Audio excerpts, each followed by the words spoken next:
আজ বাড়িতে বসে একা একা ভালো লাগছে না, মা বাবা বাড়িতে নেই। বল্টুকে ফোনটা করি দাঁড়া। হ্যালো বল্টু। হ্যাঁ বল, কি হয়েছে? বলছি আমার বাড়িতে আজ মা বাবা নেই, চলে আয়, আজকে একসঙ্গে বসে পার্টি করি। ঠিক আছে যাচ্ছি, কিন্তু তোর মা বাবা কখন আসবে আজ? এই সন্ধ্যায় চলে আসবে, তার আগে পার্টি করে নিতে হবে, মা বাবা এলে কিন্তু কেলেঙ্কারি হয়ে যাবে। ঠিক আছে তাহলে তুই আসছিস তো? হ্যাঁ আসছি, তুই মদ রেডি কর। ঠিক আছে আমি মদের ব্যবস্থা করছি, তুই আসার সময় দোকান থেকে চাট নিয়ে আসিস। ঠিক আছে আমি চাট নিয়ে এসেছি, তুই মদটা রেডি কর, তাড়াতাড়ি যাচ্ছি। আজ ভালোই মজা হবে, এবার উঠি।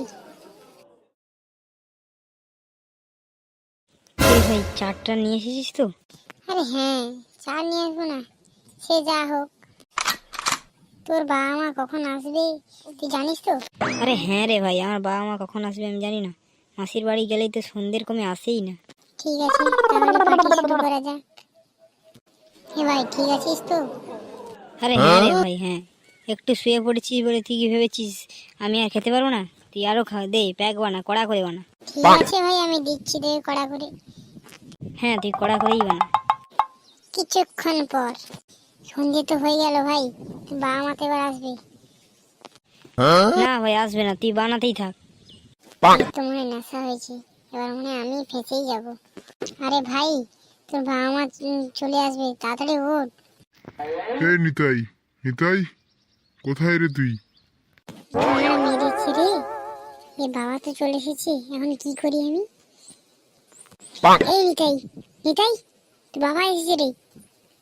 সারা খানকির ছেলেকে এত ডাকছিস, সারা খানকির ছেলে ঘুমই ভাঙছে না। হ্যাঁ বলেছিলাম এত করে যে মদ খাস না খাস না, এত খানকির ছেলে কড়া করে খেয়েছে, আর খানকির ছেলে এখন উঠছে না। এই খানকির ছেলে ওঠ। এই এই কি হয়েছে বুড়ি? খানকির ছেলে, তোর বাবা এসেছে, খানকির ছেলে ডাকছি। কোথায় যে গেল ছেলেটা দেখি না, রুমে আছে নাকি? এখন বানা কি করব? এই আগে থেকেই বলেছিলাম খানকির ছেলে আর খাস না খাস না, দে আমাকে দে খানকির ছেলে, এবার কি করবি দেখ। খানকির ছেলে ওখানে বসে বসে মদ খাওয়াচ্ছে, তোকে আজকে দেখছি দাঁড়া। গুজমারানিকে এতদিন লেখাপড়া করে এই বাল ছেঁড়া শিখেছি, এই মদ খাওয়ার জন্য তোকে লেখাপড়া করতে পারতাম। দিচ্ছি দাঁড়া খানকির ছেলেকে। কাকু মেরো না প্লিজ, প্লিজ কাকু ওকে মেরো না। তুই চুপ কর, তোর মা বাবাকে বলতে হবে দাঁড়া। তুই এখানে মদ খেতে এসেছিস কিরকম বলতে হবে তো। প্লিজ কাকু প্লিজ, আমার মা বাবাকে বলো না প্লিজ, আমাকে মেরে শেষ করে দে কাকু, প্লিজ বলো না। এত যদি তোর মার খাবার ভয়, তাহলে মদ খেতে এসেছিস কেন? প্লিজ কাকু আর কোনোদিন খাবো না কাকু, প্লিজ আমার মা বাবাকে বলো না কাকু। এরপরে যদি কোনোদিন খানকির ছেলেদের দেখি যে মদ খেতে, তাহলে তোদের গাঁড় ফাটিয়ে দেবো। ভিডিওটা যদি ভালো লাগে লাইক, কমেন্ট, শেয়ার এবং সাবস্ক্রাইব করবেন প্লিজ।